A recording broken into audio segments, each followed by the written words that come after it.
Okay. Series of problems here. You should be able to solve based on what I told you 2 weeks ago. Okay. And most of you have a good part of it. But if you don't have the whole thing, you're going to wish you do, because you're going to need it for next time. Okay. For an assignment you're going to have. So let's make sure we can clarify as much of this as possible. First of all, and that first set of problems I gave you, looking at them a little closer, I noticed people were using equations that we didn't talk about and you never derive. Okay. So if you're using AI to figure out what to do in a certain situation, you probably misused it. Or if you looked up the equations in motion in the text or someplace else and knew how to adapt them, well, that isn't bad. Okay. And I'm not sure what was going on. So the idea of that assignment was, from what I told you 2 weeks ago, today and Wednesday, you should have been able to solve all those problems. Okay. And most people did, but I'm not sure that the solutions I saw were structured in a way that made me confident that you really understood what you were doing. At this stage of a physics course, it's not unusual. It's not fatal, but we want to, now that we've had our hands on a system that we can understand, and we have all these definitions, we want to start getting more specific, and there'll be problems that are signed from the text that I want you to scan and send me when you solve them, okay? And then I'm going to have quizzes. And if you're doing stuff on your homework, but not able to do it in your quizzes, you probably took a shortcut. Maybe you just need more problems to get the feel of it, okay? Because some of the problems can be really hard. But I'm going to try to go easy on you here at first, give you a chance to ease into the whole problem solving scheme. Okay, now the fundamental things here. At 10 seconds, your velocity is 18 meters per second. At 20 seconds, your velocity is 13 meters per second. Now, when you have a bunch of information, take two pieces of information you can use to find something. From this and this, there's something you can already find. So what would that be? Let's talk about that for a second. Of course, you got to know what this information means. V parentheses 10 seconds, V of t is a velocity function. We've talked about that. So this is V of t for t equals 10 seconds, V of t for t equals 20 seconds, and V of t for t equals 30 seconds. Okay? Now, if you just take the first two pieces of information, you can say that. And what can you determine from this? Okay, now I did get one good answer to the ultimate question. In 10 seconds, your velocity decreases by 5 meters per second. And then in another 10 seconds, it decreases by 7 meters per second. That means your acceleration isn't uniform. But you have to understand what acceleration is to answer that. And the question right now is, what can you determine just from these two pieces of information? Now, is it clear that you can determine? I mean, you just see this and this, you automatically think, well, that changed by 5 meters per second and that changed by 10 seconds, right? Okay, you could even sketch a graph, okay? 18 meters per second and 13 meters per second.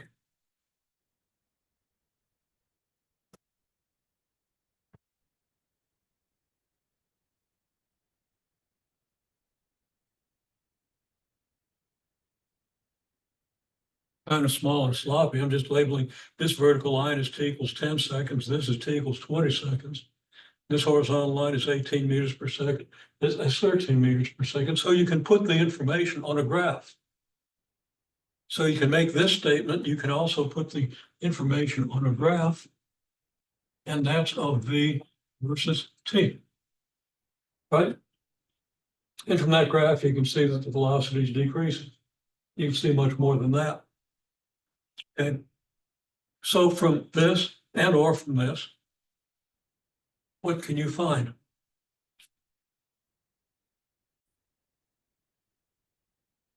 Okay, so what's happening here? Somebody mentioned acceleration, so I asked if this has anything to do with acceleration. And somebody said, well, acceleration is velocity over time. Yeah, not really, not quite. If I divide 6 meters per second by 30 seconds, I don't get an acceleration. I don't get anything that means anything. Because if I'd have started my clock 10 seconds earlier, I'd have 6 meters per second over 40 seconds. I'd have a completely different answer.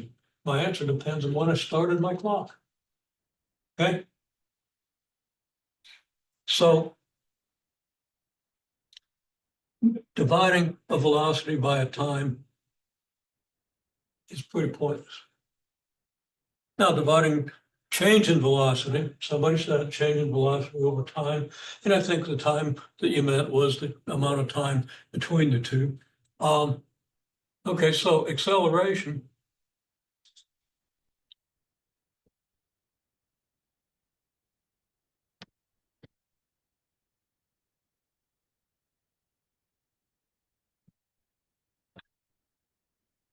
rate of change of velocity with respect to time. Now, I prominently talked about that at least a couple of times in the last 2 weeks. Okay, it's a fundamental definition and it's a starting point. That is your definition. That's the intuitive idea. Okay, it's not a bunch of symbols. It's a feeling, a thought. Now, rate of change is simple. If you've made $50 by 9 o'clock in the morning and $150 by noon, how much are you making per hour? Well, how much did you make? You made $100. You started, you had 50, now you made 150, so it's $100. Okay, is that $100 per hour? No, it took you 2 hours. You're gonna divide by the 2 hours and you're gonna get $50 per hour, which ain't bad. Okay, makes sense? You understand pay rate, that's just a rate of change. Acceleration's a rate of change. Rate of change of velocity with respect to time, not your wealth with respect to time, or not your accumulated pay with respect to time. So the whole rate of change concept, again, goes back to pre-calculus, for nobody ever remembers what a rate of change is. And then you have calculus, and nobody remembers that rate of change has anything to do with calculus. So you want to fix that. Okay? It's the most fundamental definition in calculus. And arguably one of the most fundamental definitions used in physics. It's a rate of change. Change in this divided by change in that. I wrote this out before.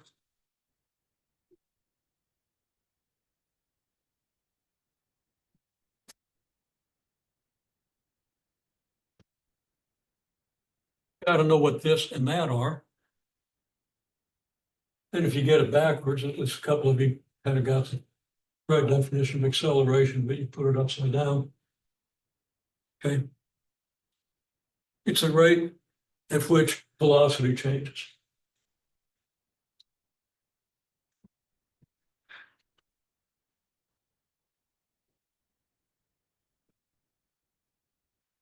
And it's delta V over delta T. You want to honor this.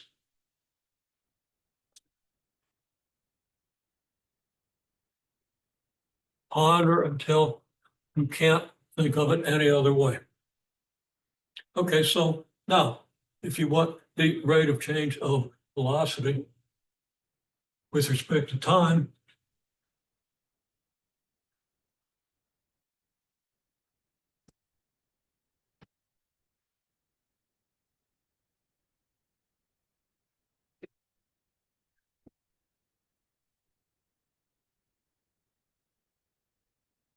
And if you're not writing it out some way like this, matter of fact, let me write just a little more detail on the velocity. We've already said that we can easily see it decreases by 5 meters per second, but it's 13 meters per second minus 18 meters per second equals negative 5 meters per second.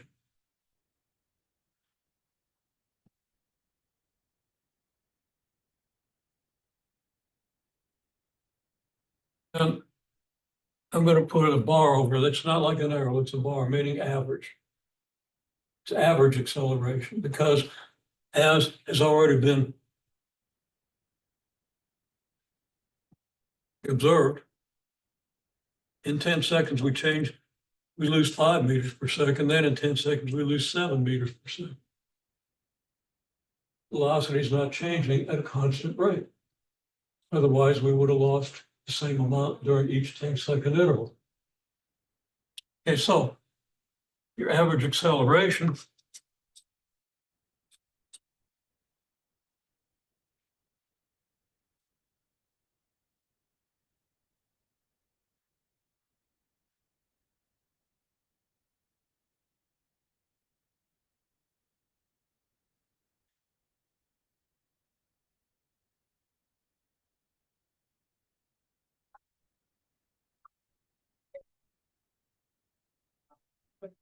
Five meters per second divided by 10 seconds means 5 meters per second multiplied by reciprocal seconds. That second's in the denominator. It's a reciprocal second. I multiply meters over seconds by 1 over second. Meters times 1 is meters. Second times second is second squared. And every unit calculation can be done similarly. Okay? Now, I'm going to just draw a conclusion.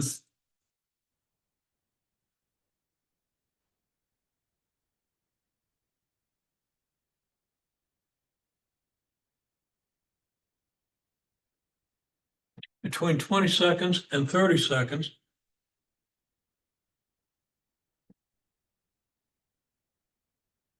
and that's at negative 5. Used to write in fives, but you divide it by 10 seconds. So it's 0.5, right?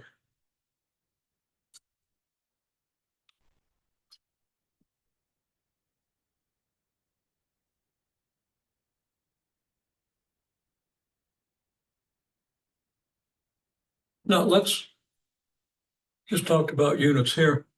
We'll talk about units here. And this is a little out of order, I guess, but a whole lot out of order.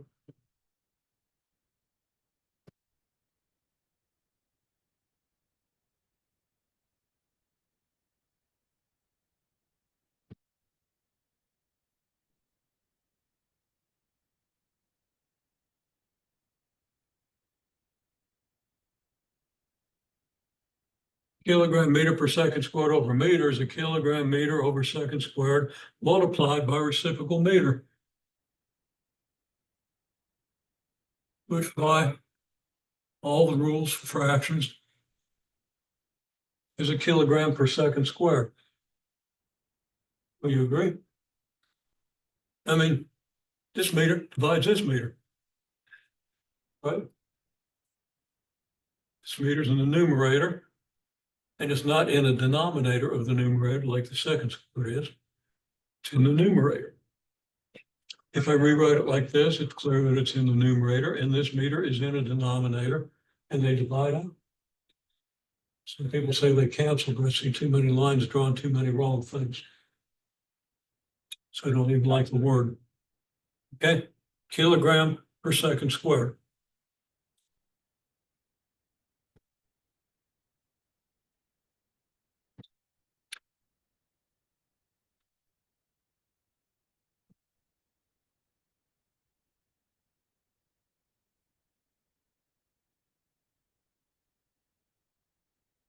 Let's add a unit of it.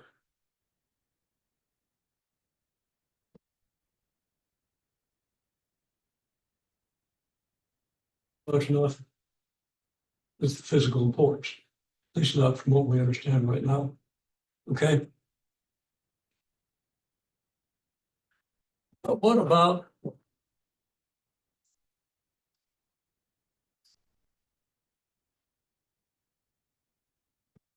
kilogram meter squared per second squared over meter?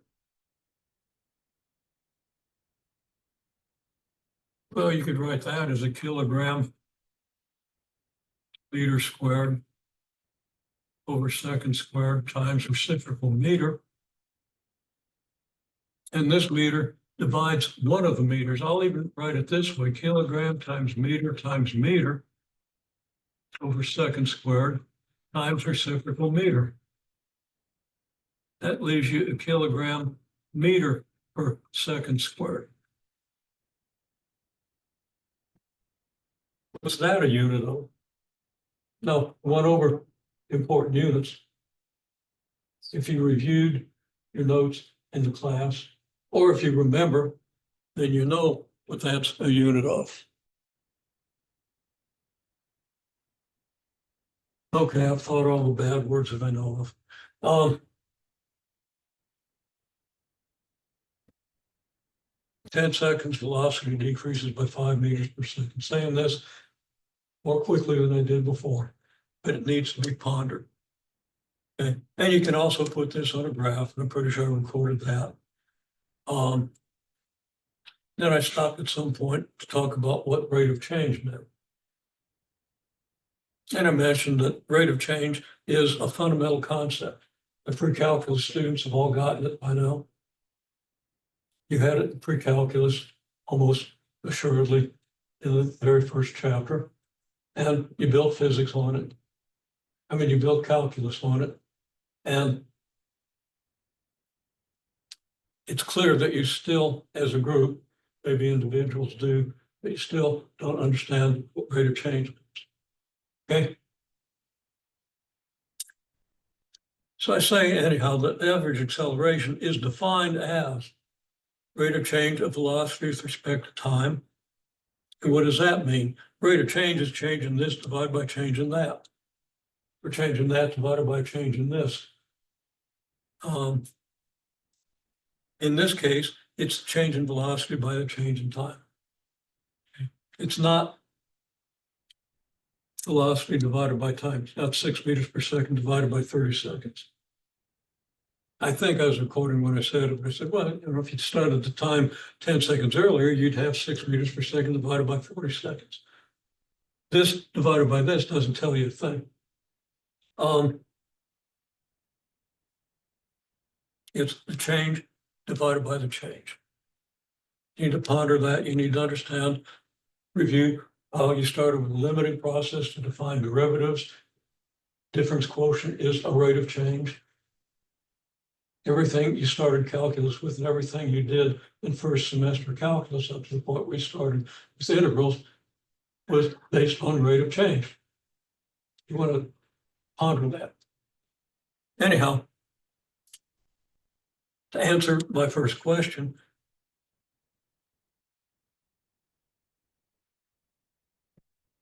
then your delta V for these first 2 data points, that's all we've been talking about.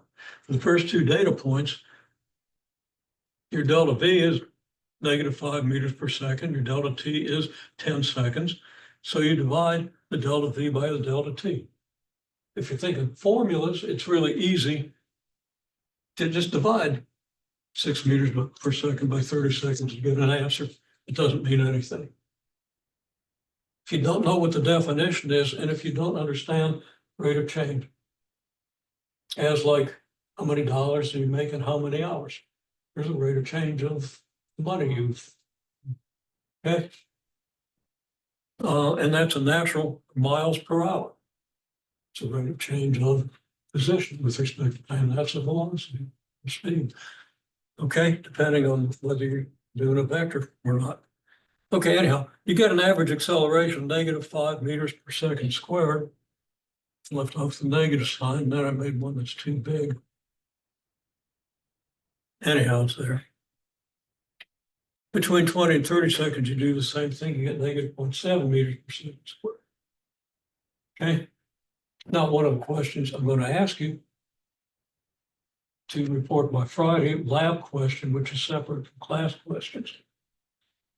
not having lab on Friday, but make up the hours by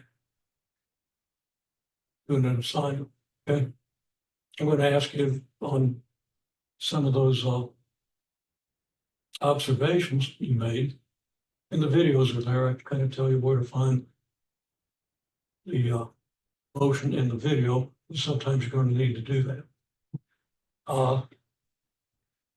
Determine whether the acceleration is uniform.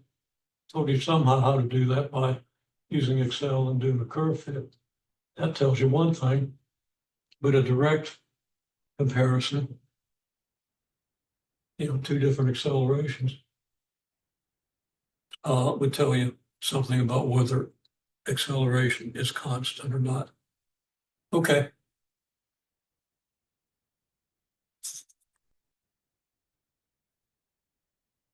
Then we talked about the units.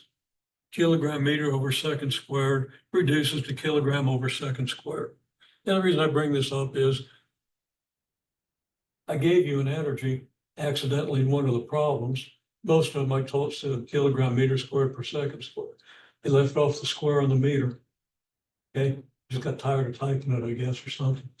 Or I was thinking about something else. So I had like a kilogram meter per second squared divided by a meter, and that gives you a kilogram per second squared, which has no meaning, no physical meaning that I can think of right now. Okay. I mean, yeah. I could contrive one, but it would have much use. Okay, I don't think. A kilogram meter squared per second squared gives you a kilogram meter per second squared, which is a Newton. Okay. Now, what some people did on their homework on that assignment was they did this. They wrote kilogram meter squared out for their units and meters and wrote that they were doing kilogram meter squared over meters. And then said that was equal to newtons. That can be simplified, and it does not simplify to newtons. At which point, you'd write a letter to the physics god telling them that I'm stupid. Me, not you. Well, maybe not, maybe just careless. Okay, something wrong with that problem. And if you did the unit calculations, I don't think anybody did, just wrote down what you thought the units would be. You're not doing physics. Okay, do the unit calculations. It can be a little tricky to understand some of them. If you're having trouble with it, I'll be glad to try to clarify it. You take a picture of what you think you're doing, send it to me, or bring it to me. And we'll try to straighten it out. I remember having a little confusion on it even in college. Why is that a meter per second squared? Well,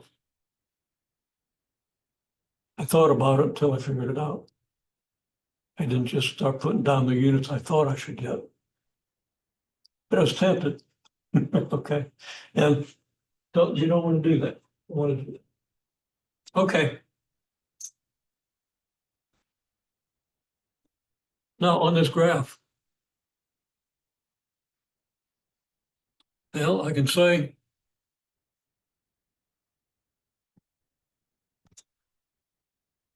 it's still recording. There's a glare on that thing. I can't see up there in the corner where it tells me.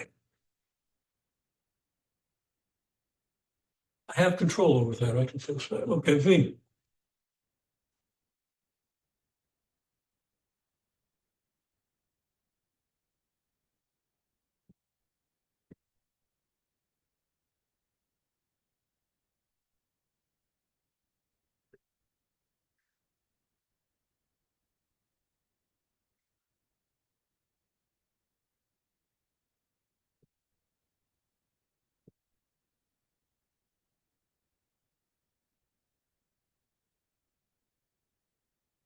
That's a very straightforward calculation. We've talked about the details of the calculation. You just immediately see change in velocity. It's 10 meters per second. Time changes by 50 seconds. Okay. You can see it.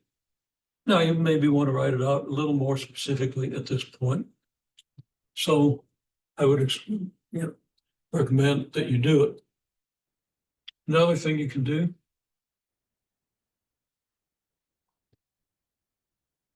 As you can look at this triangle. I'll draw it again so I can label it.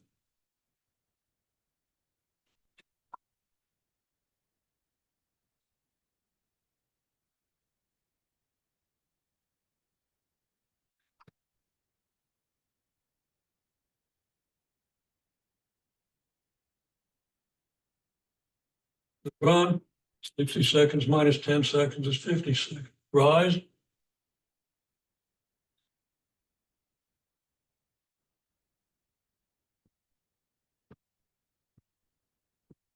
Twenty meters per second minus 10 meters per second equals 10 meters per second. I'm writing that so small you can't read it, but I'm writing out the calculation. Starting at 10, we're ending up at 20. So the change is 20 minus 10 meters per second in both cases. Just don't just write down numbers, write down units. So the slope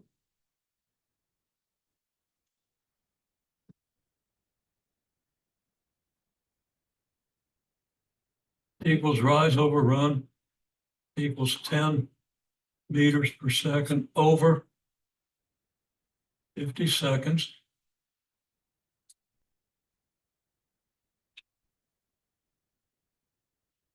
Point 2 meters per second squared. And a lot of times I'll make it nice and concise. I'll have that triangle, I'll have it labeled, and then I'll put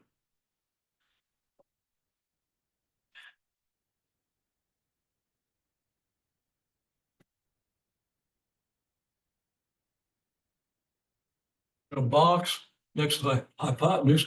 I'll put what the rate of change is, or the slope. Because the slope is identical to the rate of change, which is why the derivative is a rate of change. But a derivative is an instantaneous rate change. Now, presumably this was a straight line here, because I drew it pretty straight. Didn't specify it. But if it's a straight line, acceleration is uniform, I don't have to put a bar over it. You just say A, because velocity versus time is a straight line. All right. Now,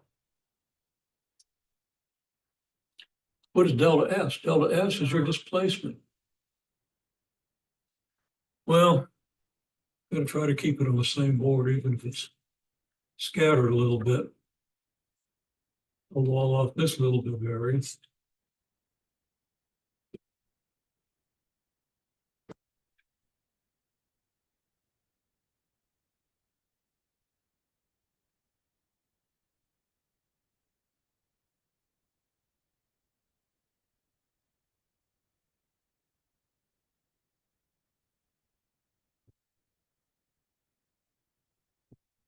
V bar is delta S over delta T.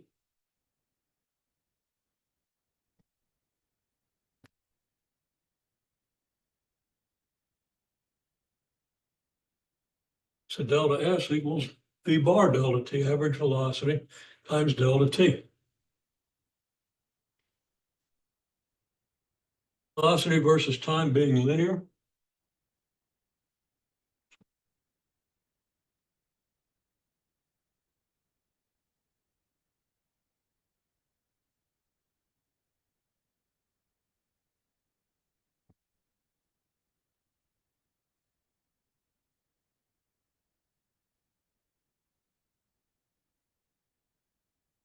Sorry for writing this so small. I could have planned this out better, but I never know how much I'm going to have to say. Saying more than I thought I'd need to, but V bar is VF plus V naught over 2 by linearity. By linearity of what? Of the V versus T graph.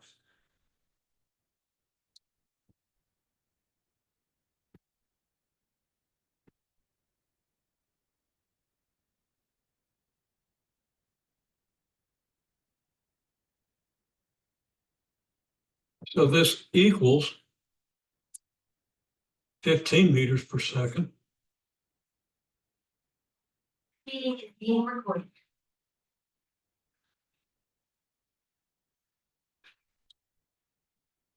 Multiplied by, looking 50, but it's 50 seconds. That is a little better, which is 750 meters. Okay. Now,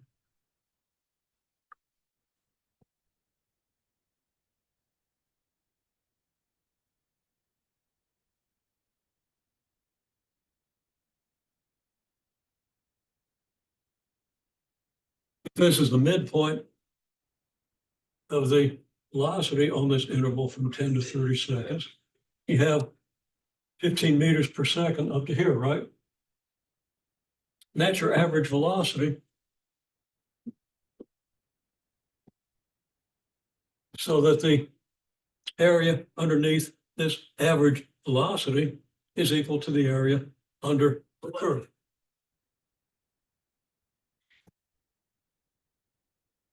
So the area, well, the rectangle is 15 meters per second by 50 seconds.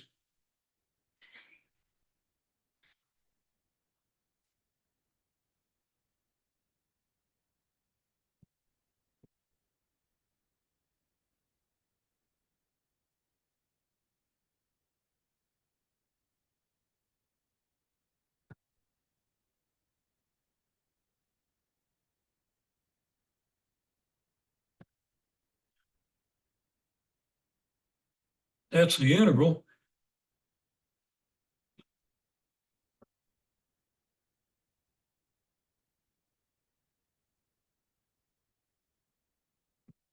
Zoom in close enough, you can read the limits. It's the integral from 10 seconds to 50 seconds of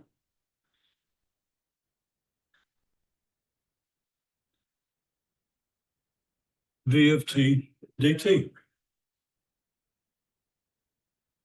Now you should know how to get the equation of a straight line if you know 2 points. You know the point 10, 10, and 60, 20, meaning 10 seconds, 10 meters per second, 60 seconds, 20 meters per second. You got 2 points, you can find the slope. We already found the slope. You got the slope intercept form or whichever.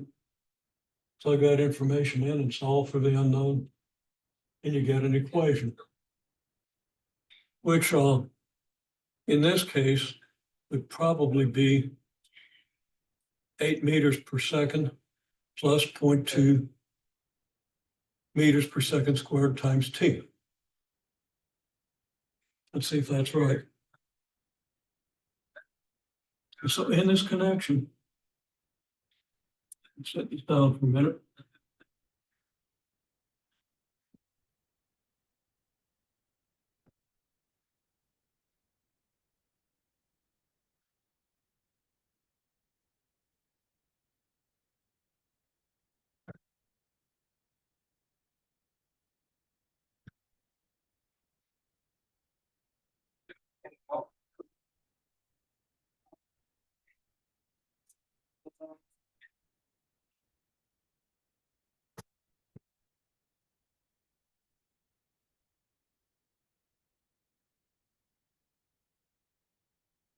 There's your velocity function.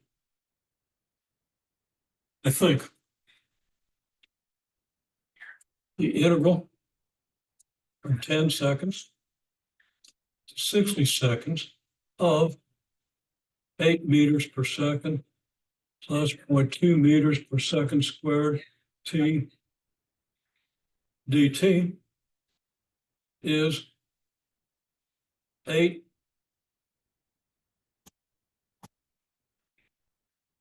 meters per second times t plus 0.1 meter per second squared times t squared, evaluated from 10 seconds to 60 seconds. That should equal 750 meters. So let's see, 8 meters per second times 50 seconds would be 400 meters from this term. T squared goes from 100 to 3,600, it's 3,500. And that'd be 350, 350 and 400 is 750, and the units work out. So I believe it.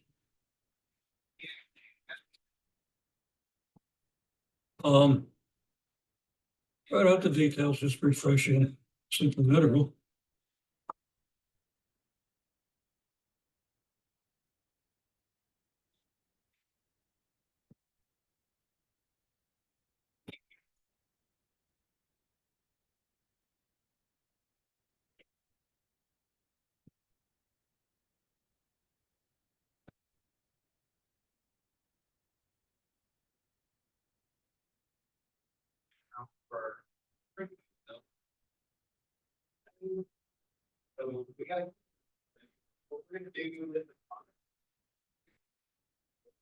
Now you should finish that. But what you want to see, and you can especially see it in this, you have meters per second times seconds. That gives me meters.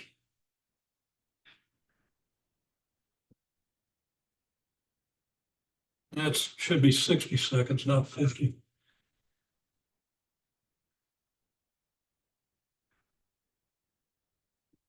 Anyhow, meters per second times seconds gives me meters. This, in fact, gives me 480 meters, right? And this, multiplying 8 meters per second by 10 seconds, gives me 80 meters. Subtract that from the 480. These two terms give me 400 meters. Right? Units come out in meters and everything is nice and consistent. Okay? And then this calculation comes out 3,600 times 0.1. It's in meters per second squared times second squared, because the second gets squared. So it comes out in meters. Yeah, just like this one comes out in meters. That comes out 360. That comes out 10.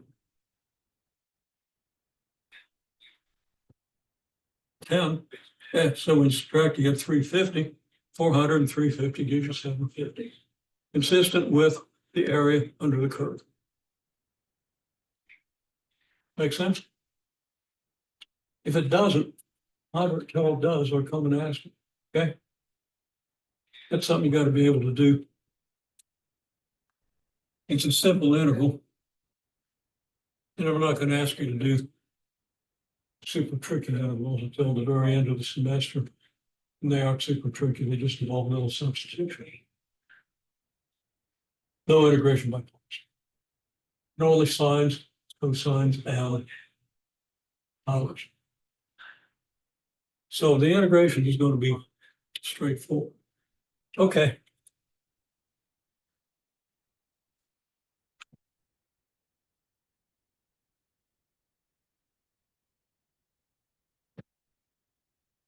Now, when we apply this to the beam, you want to find the kinetic energy. So I'm going to move this over here. And put this back a little bit. Yeah, okay. That's about all I've got. So,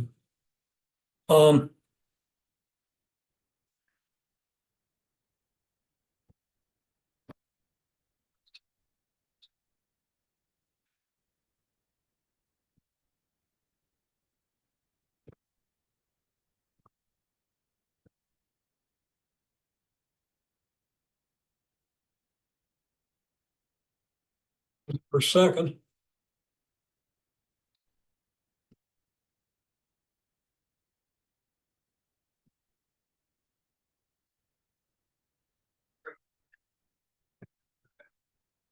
Multiplied by 10 centimeters, 40 centimeters per second. If you understand what a radian is. Reason for this?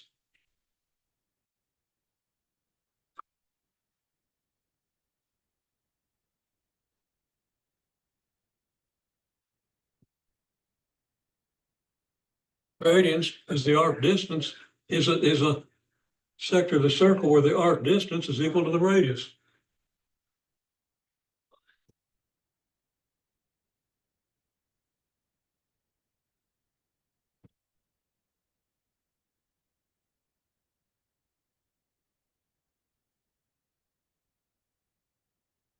Measured along the arc. A little less than 60 degrees, because you know, if all three, if this is a triangle with R, R, and R, it'd be an equilateral triangle, it'd have 60-degree angles, right? You bend this leg of an equilateral triangle into the arc of a circle of radius equal to the length. And you get, if you bend the thing, you're going to decrease this angle here a little bit. It's going to come out about 57.3 degrees. And you can divide, okay? 180 degrees is the same as pi radians, so divide 180 by pi. Tells you how many degrees. And you should know that. I mean, like so well that if you don't think of it for another 50 years, you'll still know it. Unless you get senile like me. Okay.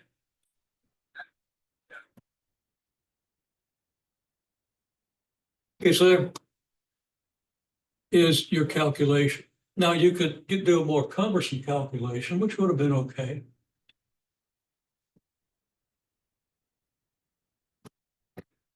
Or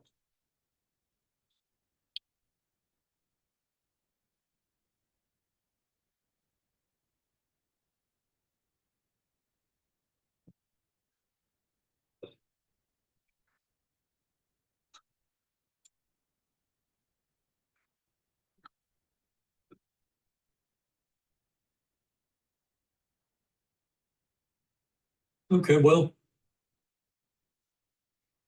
you divide the 4 radians by the 2 pi radians and multiply by the circumference. You get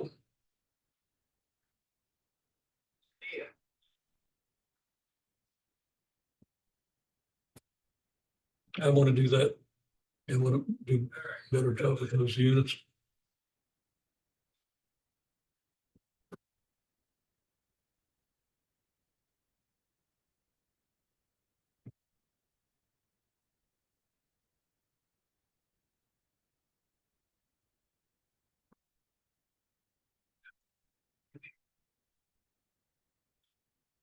What you got is you got 4 radians per second and you got 2 pi radians per circumference, right?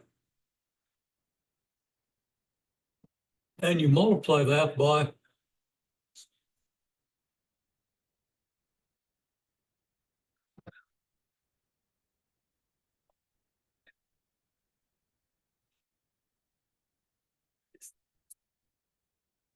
I'm going to work this out. 4 radians per second over 2 pi radians per circumference is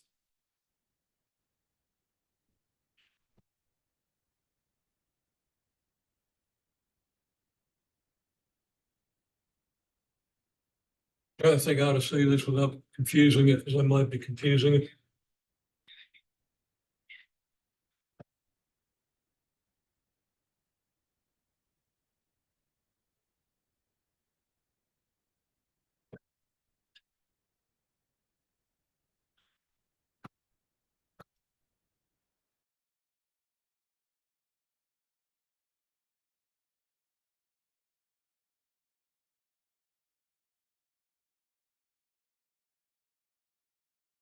Which is what you're given, right? Divide that by radian circumference over radians. So you get 4 over 2 pi circumference per second.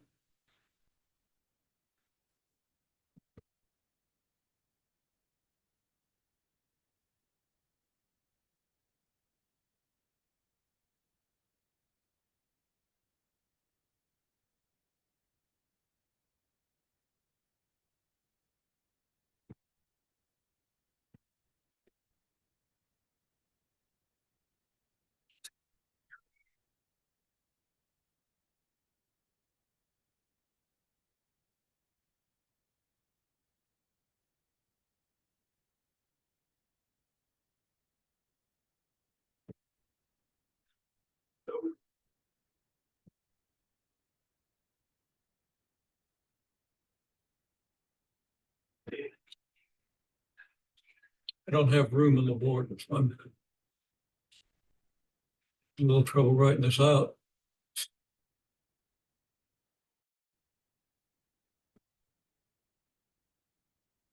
2 pi times 10 centimeters. I'm just going to have to over here.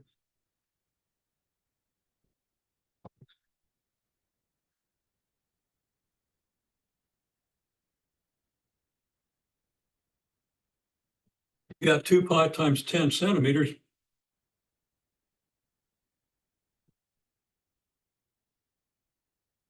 And I've got centimeters per circumference. Make it too hard about,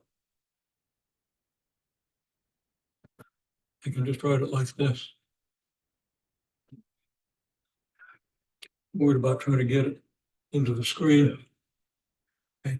2 pi times 10 meters is the circumference. So you have 2 pi times 10 centimeters per circumference. If you wish, if you divide this by this, you get 1. So you multiply by 1.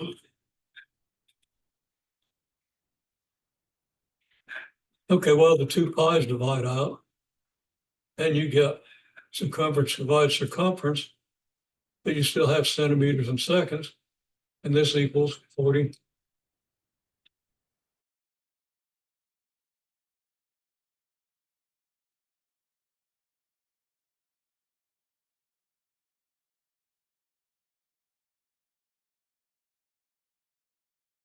Isn't divided by seconds.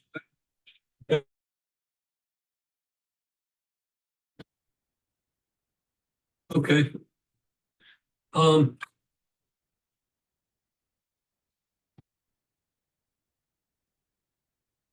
There's one more question, and the answer to this question is very simple.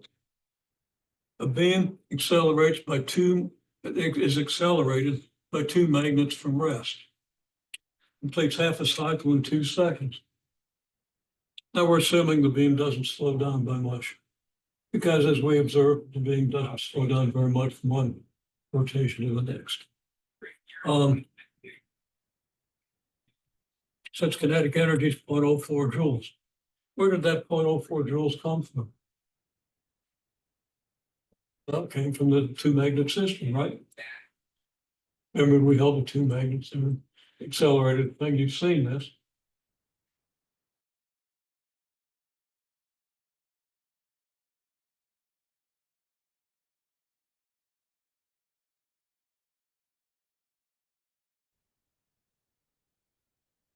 Nothing else that made that system gain the magnet system. I didn't help. Really help I gave, it's just moving the magnet in there and then releasing the system. None of that directly, none of my actions directly led to the gain of kinetic energy. It was only the 2 magnets. It's just the idea of potential energy. Now, this afternoon I'll give you an assignment. One part of the assignment is to derive the equations of uniformly accelerated motion. Okay. And just very quickly,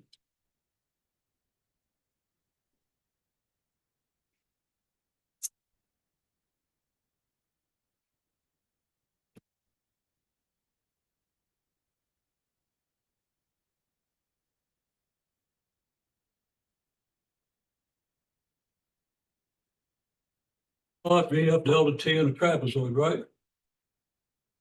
Find the area, find the slope.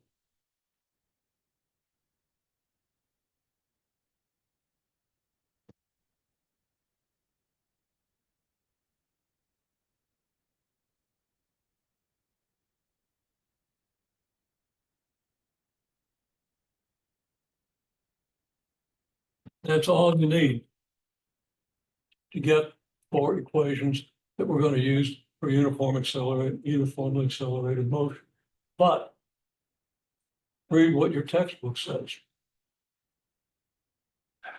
and look at the examples. So you can do the few fairly easy problems I'll assign you that are just based on what we just talked about for the whole class. But you need to understand deeply, as deeply as you can. I mean, it's going to take months before you get as deep as you can into this. As deeply as you can, though, where these things come from. So you know when to use them, how to use them, where to use them, and how to do unit calculations and know what the units mean. Okay, you should be there with that this week. So do some reviewing. See what the book says. It'll be consistent with what I've said, but it might not look exactly the same.